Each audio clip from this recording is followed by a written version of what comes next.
오늘 우리에게 주시는 하나님의 말씀은 느헤미야 13장 1절에서 9절 말씀입니다. 오늘 우리에게 주시는 하나님의 말씀은 느헤미야 13장 1절에서 9절 말씀입니다. 우리 한 절씩 교독한 후에 마지막 9절은 다 같이 교독하겠습니다. 그날 모세의 책을 낭독하여 백성에게 들렸는데 그 책에 기록하기를 암몬 사람과 모압 사람은 영원히 하나님의 총회에 들어오지 못하리니 이는 그들이 양식과 물로 이스라엘 자손을 영접하지 아니하고 도리어 발람에게 뇌물을 주어 저주하게 하였음이라. 그러나 우리 하나님이 그 저주를 돌이켜 복이 되게 하셨다 하였는지라. 백성이 이 율법을 듣고 곧 섞인 무리를 이스라엘 가운데에서 모두 분리하였느니라. 이전에 우리 하나님의 전에 방을 맡은 제사장 엘리야십이 도비아와 연락이 있었으므로 도비아를 위하여 한 큰 방을 만들었으니 그 방은 원래 소재물과 유향과 그릇과 또 레이 사람들과 노래하는 자들과 문지기들에게 11조를 주는 곡물과 새 포도주와 기름과 또 제사장들에게 주는 거제물을 두는 곳이라. 그때에는 내가 예루살렘에 있지 아니하였느니라. 바벨론 왕 아닥사스다 32년에 내가 왕에게 나아갔다가 며칠 후에 왕에게 말미를 청하고 예루살렘에 이르러서야 엘리야십이 도비아를 위하여 하나님의 전 뜰에 방을 만든 악한 일을 안지라. 내가 심히 근심하여 도비아의 세간을 그 방 밖으로 다 내어 던지고 명령하여 그 방을 정결하게 하고 하나님의 전에 그릇과 소재물과 유향을 다시 그리로 들여 놓았느니라. 아멘.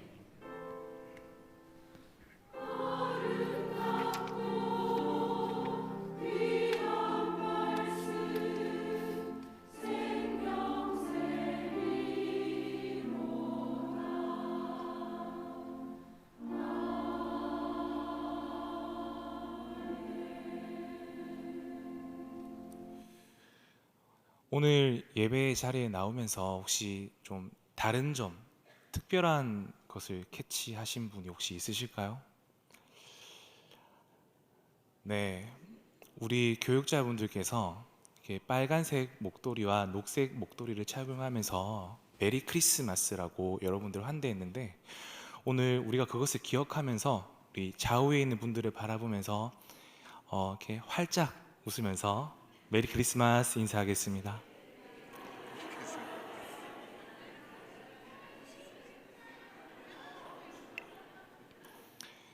네, 특히 이렇게 교육자분들 평상시에 제가 4층에서 뵀을 때 자, 이렇게 잘생긴 분들이었나, 예쁜 분들이었나 생각이 들었는데 오늘 이렇게 목도리를 하고 이렇게 있으니까 제가 빨간색을 좋아하는데 빨간색 목도리를 하신 분들은 더 얼굴에 빛이 나는 것 같습니다. 어, 오늘 이렇게 외모적으로 이제 얘기를 먼저 하게 되는데 제 머리가 혹시 어떤가요? 예, 어, 뭐 어떻게 보실지는 모르겠지만 제가 이 머리를 하고 이제 주일에 갔는데 한 분께서 제 어깨를 툭 치면서 심경의 변화가 있냐라고 얘기를 하시더라고요. 어, 그 얘기를 하고 나서 이제 주일에 돌아가고 월요일 그리고 거울을 보고 있는 오늘 내내 사실 저는 이 머리가 마음에 들지 않습니다. 않고 이 머리를 보려고 머리를 손질할 때마다 저 단전에서 올라오는 분노가 일어나더라고요.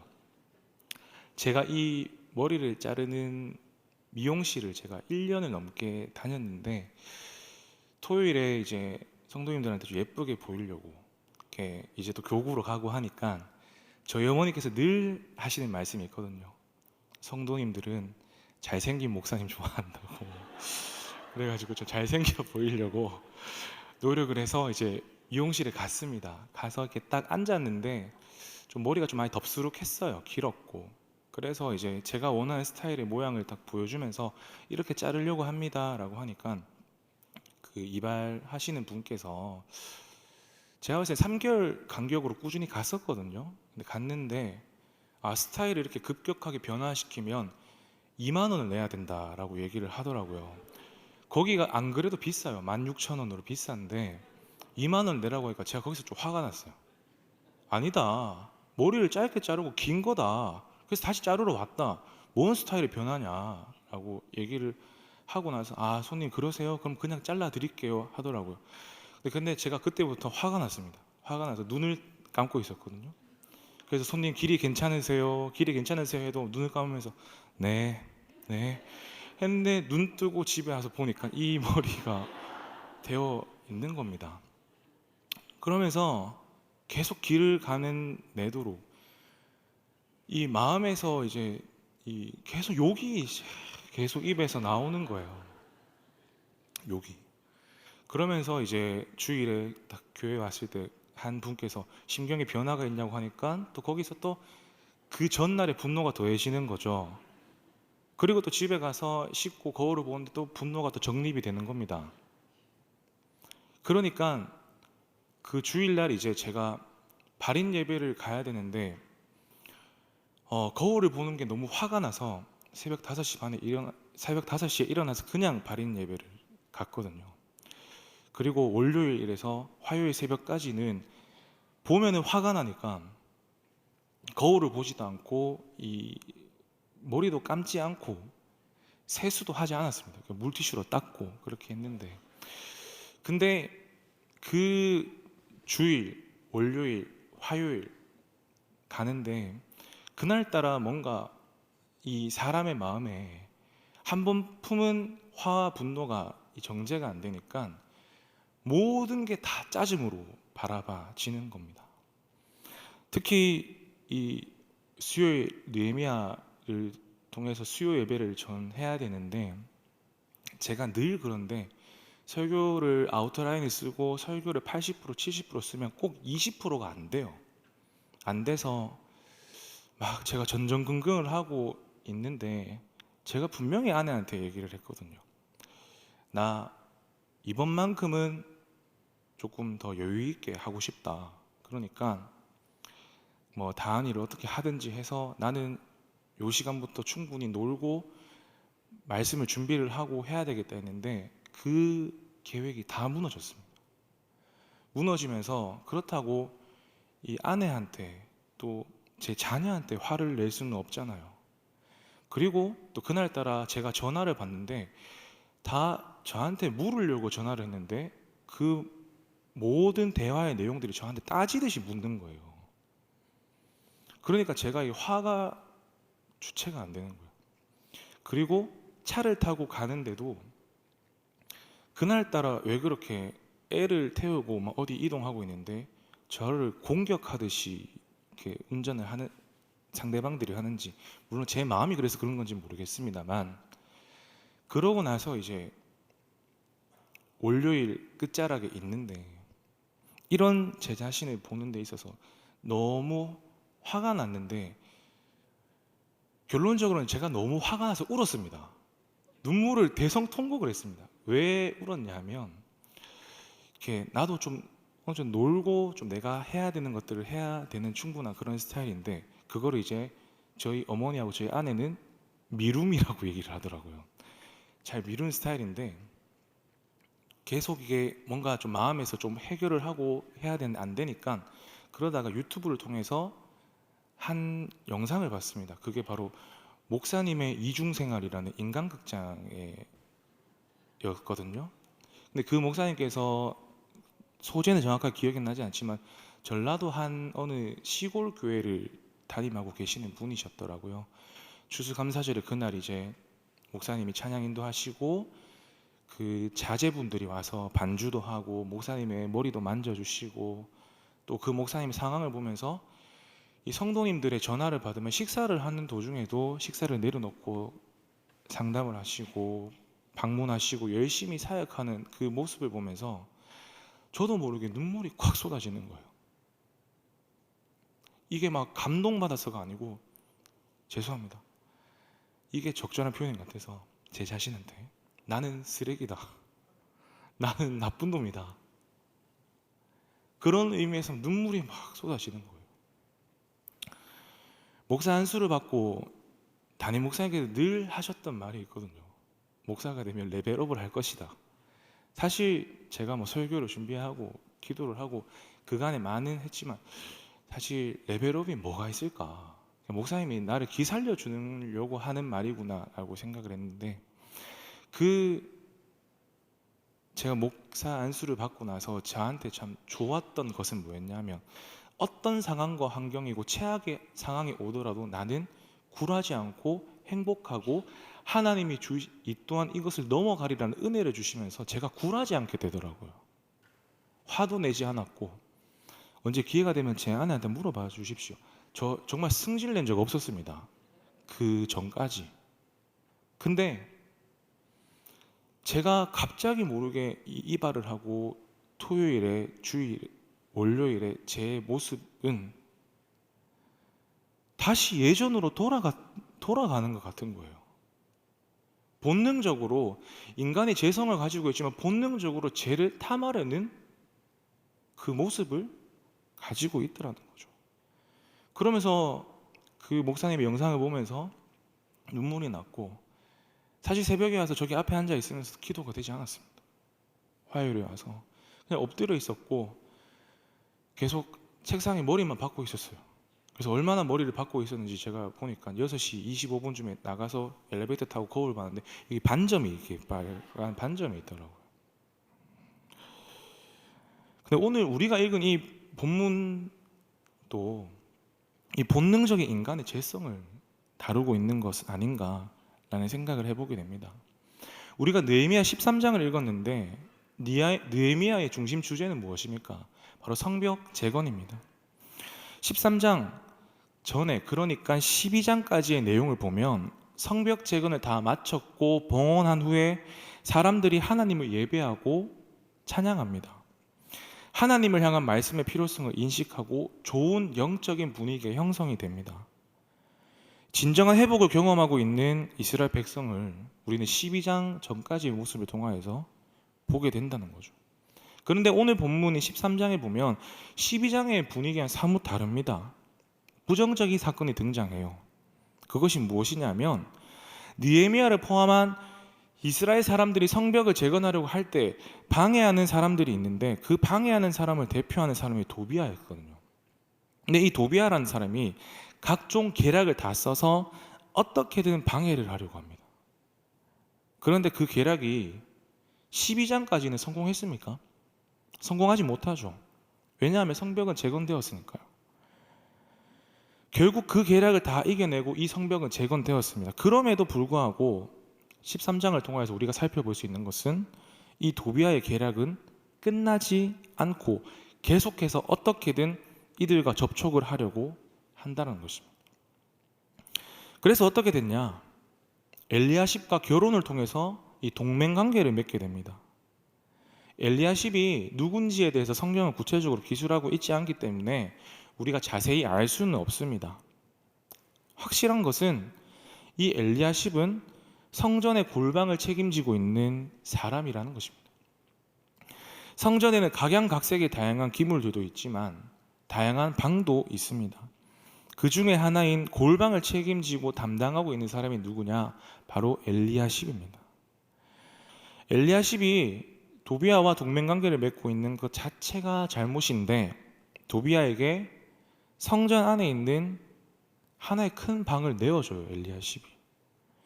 엘리야십이 도비아와 동맹을 맺어서도 안 되고 동맹을 맺은 것도 잘못인데 성전 안에 있는 한 방을 이 도비아를 위해 내줬다고요. 게다가 더 큰 문제는 무엇이냐 하면, 이 방이 어떤 방이냐 하면 하나님께 제사를 드릴 때 쓰이는 기물들을 놓는 곳입니다.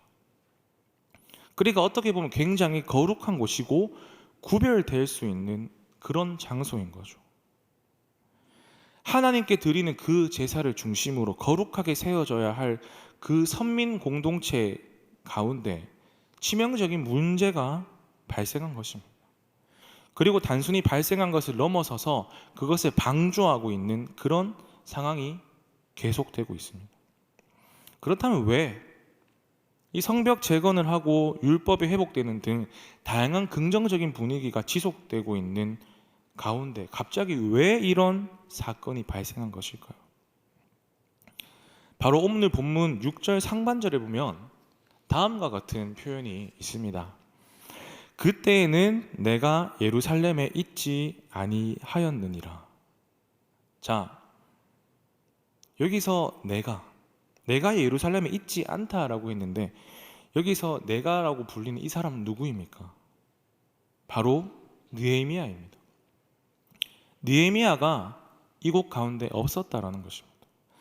다시 말하면 성벽 재건과 이스라엘 백성들의 그 회복을 위해서 중심에 섰던 지도자인 느헤미야가 다시 바벨론으로 돌아가게 되면서 그 자리가 비어 있으니 이제 사람들이 다시 이러한 죄를 짓게 되었다라는 겁니다. 근데 저는 이 말씀을 주면 수차례 느헤미야 전체를 보기도 하고 또 박지훈 목사님, 또 김수현 목사님께서 지금 달고나를 하고 계시네. 계속 보면서 이 13장을 마주했을 때 너무 기가 막힌 거예요. 왜 그러냐면 마치 기회를 호시탐탐 노리고 있는 것처럼 느헤미야가 자리를 비우자마자 이런 일이 발생했다라는 거예요. 마치 여러분의 자녀들이 여러분이 나가기만 하면 컴퓨터 앞으로 게임하는 것처럼 말이죠. 이 느헤미야가 이렇게 자리를 비우자마자 이런 일들을 자행하고 있고 발생하더라는 겁니다. 이 본문을 통해서 우리가 확인할 수 있는 것은 본능적으로 인간의 죄성이 드러나게 되는 순간이라는 겁니다. 성벽을 재건하고 율법이 회복되는 그 장면만을 놓고 보면 와, 이스라엘이 진짜 회복됐네. 이스라엘이 정말 이제는 하나님 앞에 범죄하지 않고 정말 하나님의 그 바른 길로 살아갈 수 있겠구나. 이제는 정말 하나님 앞에서 건강하게 살아가겠다라고 우리는 살펴볼 수가 있어요. 그렇게 생각할 수 있습니다. 또 사실 그러했고요. 근데 얼마 지나가지 않아요. 얼마 지나가지 않아서 언제 내가 그랬냐는 듯 다시 죄를 짓고 있는 모습을 우리는 발견할 수 있다는 것입니다. 이게 바로 성경 속에 나타나고 끊임없이 드러나고 있는 이스라엘 백성들의 문제점입니다. 우리가 잘 알고 있는 것처럼 이스라엘 백성들은 어땠습니까? 처음에 하나님께서 애굽에서 출애굽 시키셨을 때 홍해를 건너고 놀라운 은혜를 경험하게 하셨음에도 불구하고 또 어떻습니까? 거기서 불평불만을 하잖아요. 먹을 게 없다고, 마실 게 없다고. 매일같이 만나와 메추라기를 떨어뜨려 줍니다. 그랬더니 이제는 목이 마르다고 마실 물이 없다고 불평합니다. 그래서 이번에 어떻게 하죠? 반석을 터뜨려서 물이 나오게 했습니다. 그는 또 뭐가 싫다, 뭐가 덥다, 뭐가 어떻다, 마음에 안 든다. 계속 그럽니다. 그러다가 또 나중에 결국 정착을 하는데 그런 과정 속에서도 하나님은 그들을 용서하시고 사랑과 자비로 긍휼을 베푸셔서 가나안에 정착을 합니다. 가나안에 정착했을 때 그들의 불만은 멈췄을까요? 아니죠. 먹고 살만하니까 또 죄를 짓습니다. 그래서 하나님께서 심판을 하십니다. 하나님께서 때리시는 거죠. 그러니까 고통스럽다고 울부짖습니다. 그러니까 하나님이 그들을 불쌍히 여기셔서 사사를 보내시고 구원하시는데 계속해서 구약을 보면 이런 악순환의 고리가 계속된다는 겁니다. 성경에서 볼 수 있는 시종일관 이스라엘 백성들의 모습입니다. 근데 저는 이러한 모습을 살피면서 참 마음이 아픈 것은 제가 서두에서 말했다시피 성경에 나타나 있는 이들의 모습이 마치 제 모습 같더라고요. 나를 적나라하게 비추고 있는 것 같더라고요. 절대 나는 그렇게 생각하고 원하지 않지만 조금만 틈이 나면 은혜의 자리와 하나님께 멀어지려고 본능적으로 하더라는 겁니다. 그 조금의 틈만 나면 결국에는 내 안에 스멀스멀 들어와서 나는 안 돼, 나는 못해 라고 하면서 말입니다. 조금만 내가 불편한 상황이 발생하고 그렇게 되면 어떻게든 안 하려고 하고 그런 거라는 겁니다. 내가 그러한 상황 가운데서 어떻게 극복해서 어떻게 은혜로 하나님께 나아갈 것인가에 대해서 고민하는 게 아니라, 내가 이랬어, 원래 나는 이런 놈이었어라고 하면서 안 된다 라고 얘기하면서 무너지는 것이 언제나 그렇게 기결된다라는 겁니다. 본능적인 것 같습니다. 어쩌면 느헤미야가 떠나기를 기다렸던 것처럼 조금만 기회가 열리면 어떻게든 안 하려는 이유를 찾아내는 거죠. 어떻게 조금 벗어나 볼까? 어떻게 조금 멀어져 볼까? 이게 우리의 모습 아닐까 생각됩니다. 그런데 우리가 잊지 말아야 할 것은, 이처럼 틈만 나면 죄를 탐하는 것이 본능적이라고 할지라도 여기에 머물러서는 안 된다는 거예요. 본능이니 어쩔 수 없다고 넘어갈 수 있는 그런 문제는 결코 아니라는 것입니다. 우리는 사람이고 죄인이니까 생겨 먹기를 이렇게 생겨 먹었는데 어떡하냐, 내가 본능인데 어떡하냐, 어쩔 수 없지 않냐, 좀 봐주십시오, 이렇게 말할 수 있는 문제가 아니라는 것입니다. 우리의 본능이 설령 이렇다 할지라도 어떻게든 이 본능을 감추고 본능을 바꿔가며 어떻게 훈련시켜가면서 깎고 깎는 노력들을 통해서 몸부림치고 발버둥치는 그런 삶의 자세가 우리에게는 분명 필요합니다. 근데 제가 본능이라는 표현을 사용했는데, 가만히 생각해보면 본능이라고 하시면 이 본능을 우리는 아예 극복할 수 없는 존재는 아니라는 생각이 듭니다.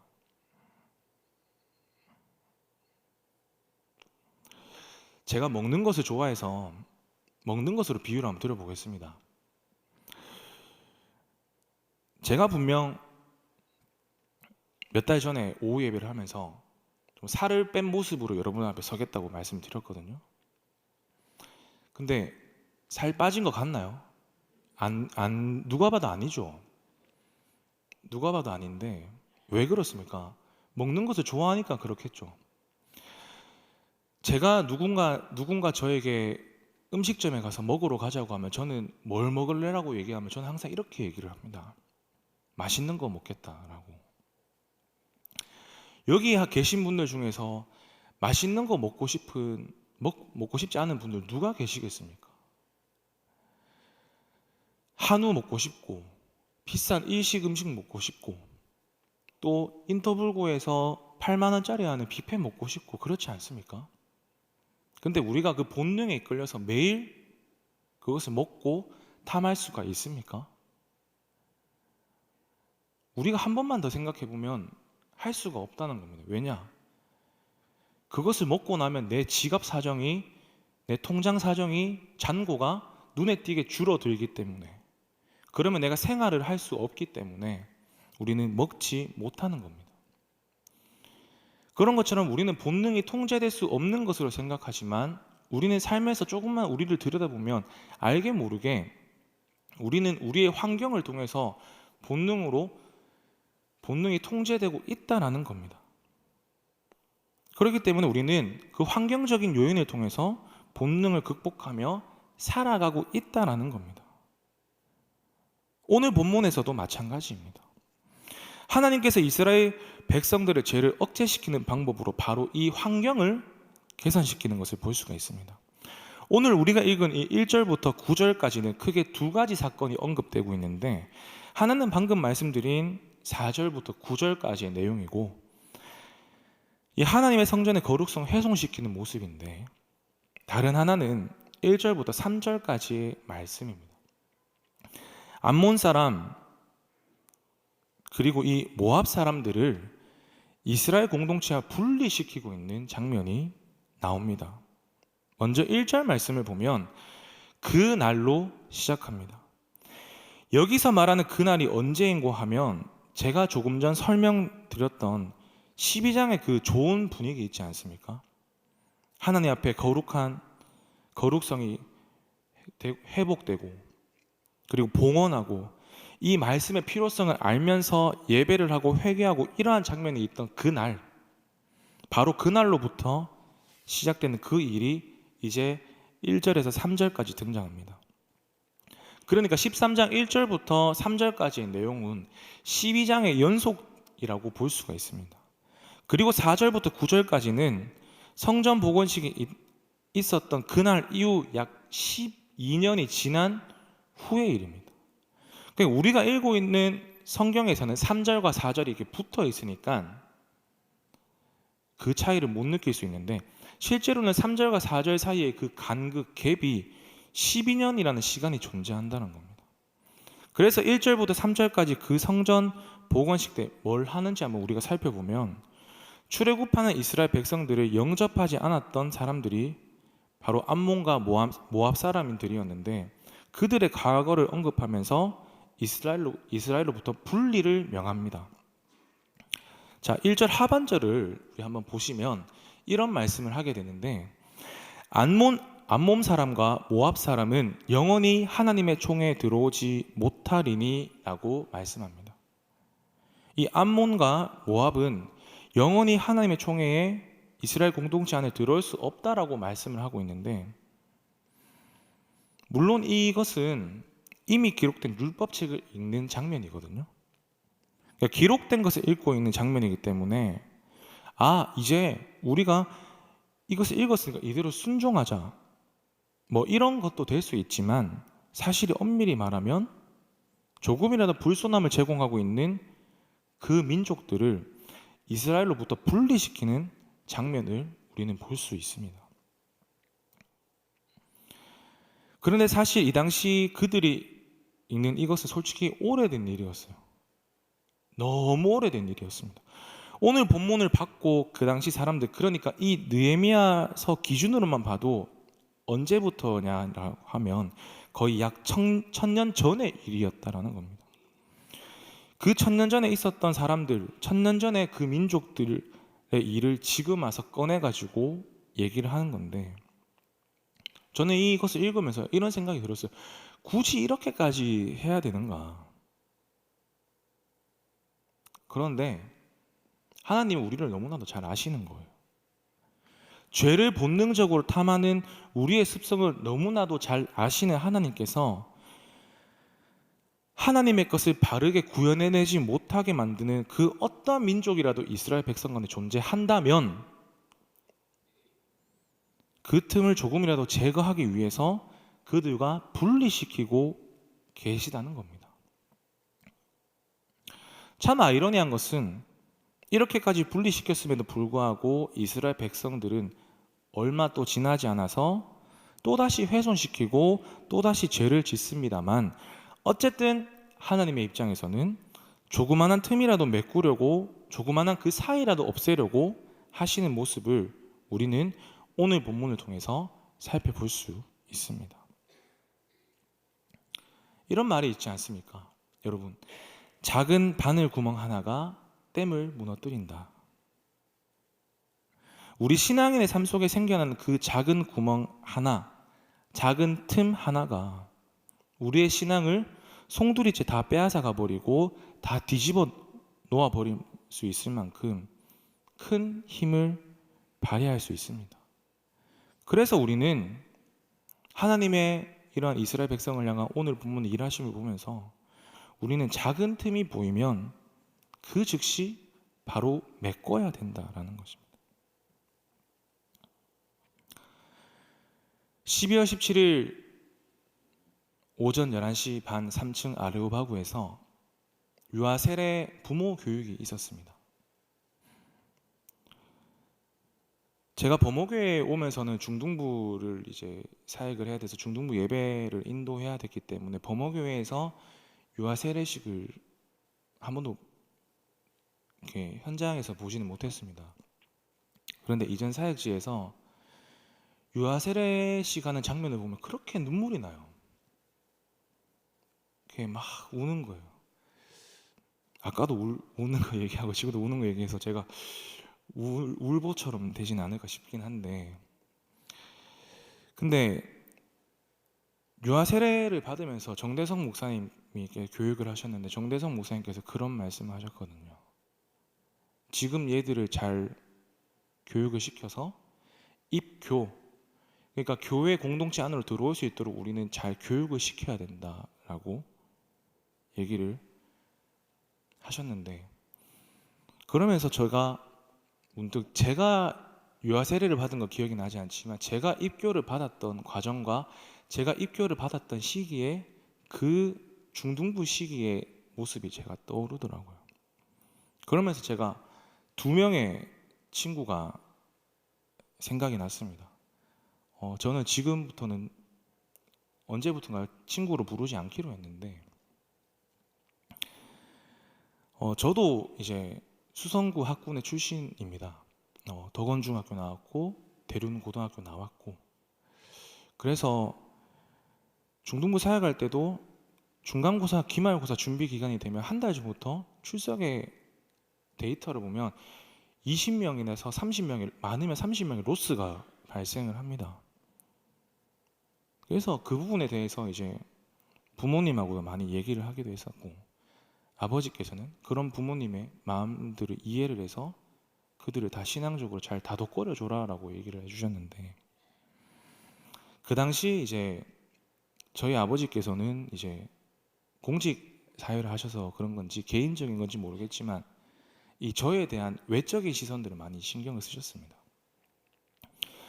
제가 뭐 이렇게 공부를 못했던 것은 아닌데, 두 명의 생각났던 그 친구들이 공부를 저보다는 조금 더 잘했어요.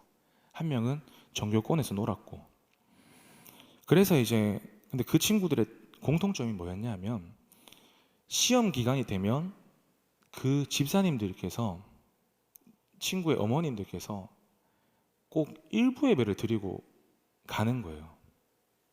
근데 저는 중등부 예배를 드렸고 또 교회 이후의 활동을 다 했는데 그게 아버지의 시선에는 좀 못마땅하셨나 봐요.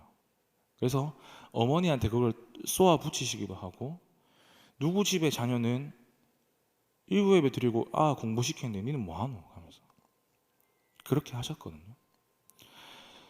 그런데 결론적으로는 그 친구들이 한 명은 조금 결과가 안 좋아서 조금 어렵게 됐지만 한 명은 결론적으로 잘 살고 있습니다. 단 하나님 없이 잘 살고 있습니다. 대학교 갔을 때에서도 비교가 좀 많이 됐었습니다. 그 잘 살고 있는 친구는 이제 돈 때문에 이제 유니스트에 전액 장학생으로 입학을 했고, 저는 이제 신대를 갔는데, 그러면서 이제 20살 때 이제 교회에서 만났고, 그 어머니를 이제 어머니가 저한테 했던 말이 생각이 나는데, 아직도 그 말만 생각하면 제가 화가 나는데, 저한테 이렇게 등을 툭툭 때리면서 이 친구를 가리키면서 이렇게 얘기하는 거예요. 네 전도사제? 네 전도사 맞지? 이렇게. 신학교 막 갔어요. 이제 1학년, 2학년 될 때인데 친구 어머니께서 친구가 있는 가운데에서 저한테 그렇게 얘기를 하는 거예요. 이 얘기를 조금 더 설명을 드리면 무슨 얘기냐 하면, 그렇게 중학교 때, 고등학교 때 시험 기간이 있다고 해서 일부 예배 드리고 예배를 갔던 그 아이들의 그 친구들이 그때 당시에는 공부를 잘 했을지 모르겠으나 결론적으로 지금 돌아오면은 하나님을 소유하지 못한 아이들이었다는 거죠. 그래서 20살이 돼서 제가 그 친구를 만났을 때 그 친구의 어머니께서 저한테 했던 말이, 너가 전도사니까 내 아들 어떻게 좀 신앙생활 해보고 이제는 좀 교회로 갈 수 있도록 해봐라는 거였어요. 저는 왜 근데 그 장면에서 그 말에 대해서 분노를 느꼈었냐면, 지금 또 지금이 아니죠. 11월 달까지 중등부를 하면서 제가 학습, 세례, 입교 교육을 하면서 부모님들과 충돌을 많이 했던 것이 무엇이냐면, 입교 문답자의 자격이라는 그 책에서 보면 입교 문답자는 무엇이냐면, 자격이 만 14세 이상인 자로 예수님을 자기가 스스로 고백할 수 있는 자여야 된다는 것이 자격 요건이고 교육의 시작과 출발입니다. 근데 그것을 되지 않는 애들은 제가 다 돌려보냈거든요. 교회 3개월 출석하고 있지 않은데 뭐 교구를 통해서 엄마를 통해서 오면 돌려보냈습니다. 그거에 대해서 저는 생각이 드는 거예요.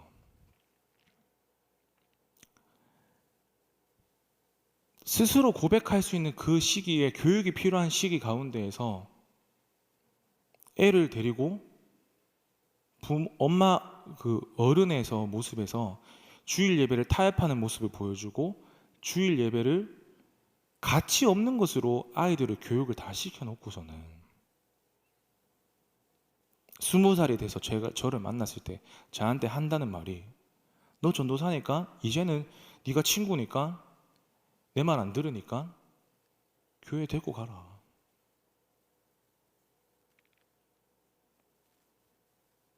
지금도 교회를 다니지 않고 있고 이 친구가 얼마나 나쁜 놈이냐 하면 누군가가 친구한테 전도를 하려고 간대요.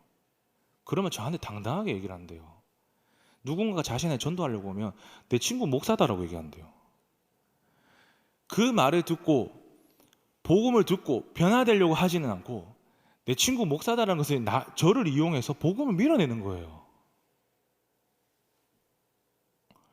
그래서 가끔씩 생각이 나서 어머니 통해서 물어봅니다. 그 친구 잘 있냐라고. 잘 못 지내고 있더라고요. 하나님 없이 지내는 게 뭘 잘 지내는 거겠습니까? 신앙의 편의를 위해서 했던 행동들이 작은 틈이 되어 버리는 거예요. 작은 바늘 구멍 하나가 댐을 무너뜨린다는 말처럼 그 틈을 통해서 마귀가 공격을 하기 시작했고 어느새 내 삶을 다 무너뜨려 버린다라는 것입니다.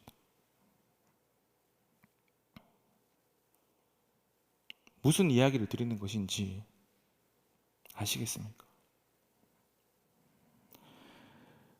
지금 당장은 편할 수 있고 지금 당장은 내가 어쩔 수 없는 선택일 수 있지만 그것이 나중에 틈이 되고 그 틈이 되고 나면 그것을 본능을 이용해서 마귀가 공격하기 시작하면 우리는 걷잡을 수 없더라는 것입니다. 느헤미야를 조명하면서 오늘 설교를 마무리하고자 합니다. 오늘 본문 9절 말씀을 다 같이 한번 읽어보겠습니다. 시작. 명령하여 그 방을 정결하게 하고 하나님의 전의 그릇과 소재물과 유향을 다시 그리로 들여 놓았느니라. 다시 그리로 들여 놓았느니라. 느헤미야는 다시 무너진 성벽을 보면서 절대 포기하지 않습니다. 성경에 구체적으로 나이를 말하고 있지 않기 때문에 느헤미야의 정확한 나이는 알 수가 없습니다만 느헤미야서의 정황으로 볼 때 최소 58살쯤 된다고 합니다. 그러니까 내일 모레 60을 바라보고 있는 나이인 거죠. 요즘 시대에도 60은 그런데 특히 이 당시 평균 수명이 40살 전후인 것을 고려하면 느헤미야에게 청년과 같은 열정을 기대하기는 어렵습니다. 그런데 이 느헤미야는 60이라는 나이에도 불구하고 다시금 자신의 생을 불태워서 이스라엘 속에 들어온 악들과 싸웁니다. 청년과 같은 열정을 가지고 영적 전쟁을 치릅니다. 그러니까 자신의 눈앞에 있는 상황에서 치열하게 싸웠다라는 겁니다. 그리고 느헤미야는 막연하게 일하지 않았습니다. 그가 가진 국가 권력과 영적 지도력, 그가 가진 은사를 통해서 적극적으로 자신이 가진 그 모든 것으로 조국 이스라엘을 회복시키며 어그러졌던 것을 바로 세웁니다. 본능은 통제하기 사실 쉽지 않습니다. 이 본능이라는 자체가 통제가 될 수 없다는 표현 아니겠습니까? 그럼에도 불구하고 우리는 환경으로 인해서 통제가 되고 있습니다. 그렇다면 우리 신앙도, 우리의 죄성도 역시나 어떤 환경적인 요인이든 우리의 마음을 바꿔내서든 어떤 기도 생활이든 무엇을 통해서라도 통제시킬 수 있다는 것이 오늘 설교의 결론입니다. 그래서 저와 여러분이 우리가 가지고 있는 인간의 본능, 우리의 삶의 본능, 그동안 살아오면서 우리가 어쩔 수 없는, 나도 어떻게 할 수 없는 그런 여러 가지 제약된 본능들이 있지만, 오늘 본문과 느헤미야를 살피면서 어떻게든 그것을 극복할 수 있는 방법이 있다는 것을 생각하시면서 남은 2023년도 마무리한 이 시점에서 내가 어떻게 더 건강하게 신앙생활하며 영적인 삶을 살아갈 것인지 깊이 묵상하면서 고민하면서, 또 실제로 그런 환경이든 우리의 영적인 생활이든 어떤 삶을 통해서든 우리의 본능을 통제시킬 수 있는 지혜로운 신앙인들이 되시는 봄의 모든 성도인들이 되시기를 주님의 이름으로 간절히 소망합니다. 우리 주어진 말씀을 생각하면서 기도했으면 좋겠습니다. 하나님, 내 안에 여전히 죄성으로 인해서 내가 정말 그 주님의 주신 그 은혜와 그것들을 생각하지 못하고 다시금 죄를 저지를 수 있습니다. 그러나 오늘의 말씀을 기억하면서 어쩔 수 없는 내 본능을 탓하고 내 죄를 합리화시키는 것이 아니라 본능을 통제하게 해주시고 그것을 통해서 기도하게 해주시고 그것 통해서 말씀을 묵상함을 통하여서 더욱더 날마다 하나님의 길을 걸어갈 수 있는 우리 모든 자들이 되게 해달라고 다 같이 이 시간 기도하며 나가겠습니다. 기도하겠습니다. 하나님 아버지, 오늘의 말씀을 통하여서 우리가 다시 한번